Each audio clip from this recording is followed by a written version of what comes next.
मात्र एक बेलपत्री का पत्ता, जिसके भीतर ब्रह्मा भी है, विष्णु भी हैं, शिव भी हैं, और इस बेलपत्री के बीच वाली पत्ती से लेकर जहां दो पत्तियां रहती हैं, उस पत्ती के बीच में जो गैप होता है डंडी का, इसमें 64 योगनियां भी हैं। 64 योगनियां देवियां भी इसके अंतर्गत विराजमान है। और उस डंडी के नीचे जहां दो पत्ती है, इस दो पत्ती के नीचे की जो लंबी डंडी रह जाती है, इसमें 33 कोटि देवताओं का भाग है। उस डंडी के नीचे जो छोटा सा एक मोटा सा भाग रह जाता है, कई बार आप लोगों ने बेलपत्री को तोड़ा होगा तो नीचे एक मोटा सा भाग रह जाता है महाराज, उसके अंतर्गत सारे तीर्थों का भाव जागृत रहता है। उस बेलपत्री को केवल साधारण ना समझे, शिव को अगर समर्पित कर रहे हैं तो संपूर्ण उसी के अंतर्गत, संपूर्ण।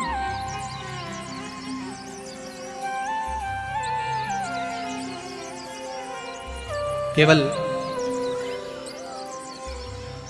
आप लोगों ने बेलपत्र अगर कभी शिव जी पे चढ़ी हुई, हम तो कई बार निवेदन करते हैं कि आप उसका सेवन हफ्ते में एक बार, जिसको भी शुगर हो, बीपी हो, थायराइड हो, हफ्ते में एक बार शंकर जी पे चढ़ी हुई बेलपत्र अवधूतेश्वर महादेव के नाम से, कौन से महादेव?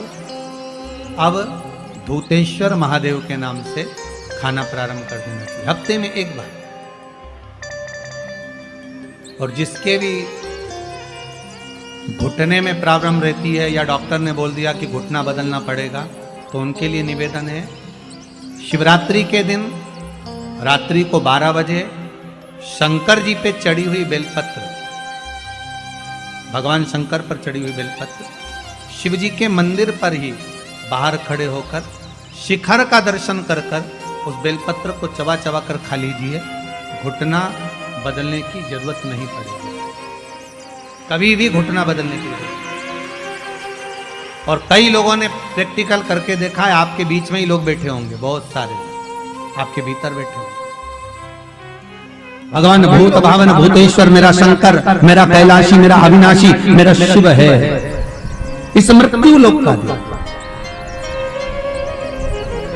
पर दुनिया के लोग न जाने क्यों कहे हम कृष्ण वाले हैं, हम श्री जी वाले हैं, हम शंकर के मंदिर नहीं जाते। वो कोई कहता हम नारायण वाले, हम शंकर को नहीं मानते, हम शंकर का प्रसाद नहीं लेते, हम शंकर के मंदिर नहीं जाते। भगवान को ऐसा बांट दिया, ऐसा बांट दिया कि शंकर के दरवाजे को जाने को तैयार नहीं होता। तो किसी ने एक बार पार्वती जी ने शिव जी से पूछा, भोलेनाथ जी कोई तुम्हारे मंदिर में नहीं आता, कोई तुम पर जल नहीं चढ़ाता, कोई तुम्हें नमन नहीं करता, सब ये मंदिर जाना, नारायण के मंदिर जाना, वो मंदिर जाना, वो देवता को रिझाना, वो देवी को रिझाना, पर तुम्हारे को कोई नहीं रिझाता। शंकर भगवान बोले मत रिझाने दे, अपने को कोई दिक्कत नहीं, अपन तो शांति से बैठे रहो। मेरे ससुर ने मुझे श्राप दिया है, दक्ष प्रजापति ने, ए शंकर मैं तुझे श्राप देता हूं कि तू शमशान में निवास करेगा। शंकर भगवान बोले उस दिन से मैं बड़ा प्रसन्न हूं, क्योंकि मैं शमशान में रहता हूं। आज किसी का भी भजन कर ले, चाहे ये राम कहे, चाहे ये कृष्ण कहे, चाहे देवी कहे, चाहे भक्त कहे, इसकी मर्जी पड़े, जितना देवी देवता पूछता फिरे, पर आखिरी में मरने के बाद तो मेरे पास आएगा ना, तो निपट लूंगा। बस उस दिन का इंतजार है। और जैसे ही मेरे पास आया, ऐसी लकड़ी में जलाऊंगा गीली कि 3 दिन ठंडा नहीं होने दूंगा।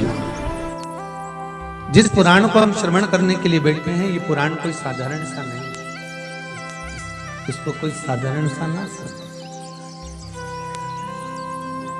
भगवान शिव की जब कृपा होती है, करुणा होती है, दया होती है, तब जाकर कहीं आप भगवान शंकर की अविरल भक्ति और मुक्ति की पथ को निश्चित करने वाली शिव महापुराण की कथा श्रवण कर पाते। भगवान त्रिवती देव महादेव, करुणा सागर भगवान शंकर, दया सागर, जिन्होंने आप सबको यहां पर आमंत्रित करा। कहीं भोले बाबा की दया और उदारता ही है जो पूरे शहर सीहोर में ऐसा कोई भवन नहीं है जिसमें आप लोग नहीं है, ऐसा कोई भवन नहीं जहां आप लोग हैं। और शहर तो शहर, पूरे नगर में, पूरे गांवों में, खेड़ों में, क्षेत्र में। और एक निवेदन आप सभी से, जितनी देर की कथा है आप लोग उसको स्मरण कर कर श्रवण करें और अपने जीवन को सार्थक बनाएं। बाबा देवाधिदेव महादेव ने ये करुणा करी है, कृपा करी है, दया करी है, जिसको हम अपने जीवन में उतार सकते। बस आपके आसपास में अगर कोई खड़ा हुआ हो, बोल रहा हो, तो उसके चरण पकड़कर आप उसको कहें कि थोड़ा शांत रहें, जिससे हम भगवान की जिस कारण आए, आप आए किस कारण से, आप किस लिए यहां पहुंचे हो, केवल उसके दो कारण हैं। एक बाबा देवाधिदेव महादेव का प्रसाद स्वरूप रुद्राक्ष चाहिए और दूसरी शिव महापुराण की कथा चाहिए। केवल दो कारण हैं और इसके सिवाय कोई कारण आपके पास में है नहीं। कौन किसके यहाँ आता है जी, किसके बस का है? जो कोई आए जाए, किसके बस का? ये तो देव अधिदेव महादेव की करुणा, कृपा, दया, उदारता है, जिसके बल पर हम भगवान की अविरल भक्ति और मुक्ति का साधन शिव महापुराण कथा का रसास्वादन करते। शंभो शरणे मांगू घड़ी रे घड़ी, दुख काटो दया करी ने दर्शन आपो। शंभो शरणे मांगू घड़ी रे घड़ी, दुख काटो दया करी ने दर्शन आपो। बाबा से केवल एक निवेदन, एक प्रार्थना और बाबा से केवल एक विनती, हमारे जीवन की एक सार्थकता कि तेरा ही दिया मैंने खाया पिया है, तेरा शुक्रिया है, तेरा शुक्रिया है। मुझे भोले बाबा ने बहुत दे दिया है, तेरा शुक्रिया है, तेरा शुक्रिया है। ये जायदाद दी है, औलाद दी है, मुसीबत में हर वक्त इमदाद दी है। तेरा ही दिया मैंने खाया पिया है, तेरा शुक्रिया है, तेरा शुक्रिया है। उसकी कृपा ना हो तब तक कोई कार्य हो ही नहीं सकता।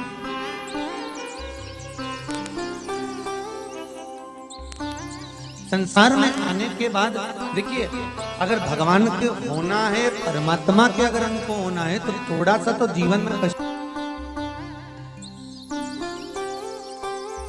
वैकुंठ चतुर्दशी का जो दिन है महाराज, इस दिन रात्रि को 11 बजे से लेकर 12:30 के बीच में दीपदान होता है और 14 दिए का दान होता है। इसमें 14 दीप का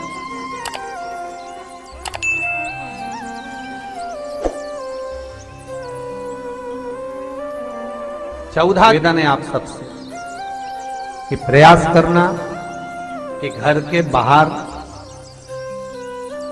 आप एक दीप, जहां पर आपका जलाशय है, पानी का स्थान है, वहां रख दें और एक दीप तुलसी के क्यारे के पास रखें। बाकी के दीप आप घर के बाहर लगा। 14 दीप। वृंदा की आंखों से आंसू बह रहे हैं, नैनों से नीर बह रहे, और वृंदा ने उसी समय भगवान शंकर को बुलाया, भोलेनाथ पधारो पधारो। शिव सामने वृंदा, तेरे पति ने जो उपद्रव मचाया था, जहां जहां मंदिर, देवालय, तीर्थ, व्रत सब खंडित कर दिए। जो ब्राह्मण पूजन करने बैठते थे तेरा पति जलंधर, उनके प्राणों को हर लेता है। वृंदा, कहीं किसी गांव में अगर भोजन और भंडारा होता था तो तेरा पति उसमें कुछ गलत पदार्थ मिला देता था। वृंदा, तेरे पति को मारना जरूरी था। वृंदा की आंख में आंसू भरे थे और वृंदा आंसू भरती भरती कहती है, भोलेनाथ, मैं ये भगवान विष्णु को श्राप देती हूं कि ये पत्थर के हो जाए, ये पत्थर के हो जाए, और मैं वृंदा हाथ में जल लेकर अपने शरीर पर डालती हूं और मैं तुलसी का पौधा बनूंगी। पर भोलेनाथ, हे शंकर, हे शंभु, हे त्रिकालदर्शी, हे कैलाशी, मैं तुलसी कभी आप पर नहीं चढ़ूंगा। केवल वर्ष में एक दिन होगा बैकुंठ चतुर्दशी का दिन, जिस दिन भगवान का हरिहर मिलन होता है, बैकुंठ चतुर्दशी।